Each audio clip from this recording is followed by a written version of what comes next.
మనలో ఏ రక్తం ఉంది చెప్పండమ్మా? యేసు ప్రభు అనే ఒక రక్తము ద్వారా ఈ రోజు మనం ఏం చేయబడ్డామంటే పరిశుద్ధపరచబడ్డాం.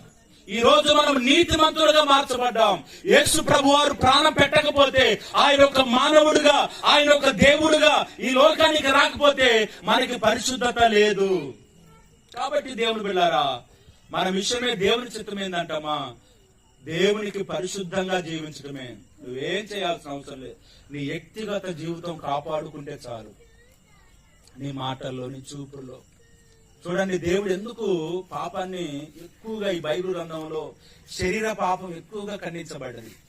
ప్రతి పాపం అంటే వెలుపట ఉందంట. ప్రతి పాపము వెలుపట జరుగుతుంది. ఒకవేళ అబద్ధాలు ఆడినా, మోసం చేసినా, దొంగతనాలు చేసినా అవన్నీ కూడా వెలుపట ఉన్నాయంట. కానీ ఒక జారత్వము, ఒక శరీర పాపమే అది లోపట ఈ శరీరానికి జరుగుతుంది. కాబట్టి ఈ శరీరము దేవునికి ఆలమే ఉంది. కాబట్టి దేవుడు ఏమన్నాడంటే దాన్ని తీవ్రంగా ఖండించాడు.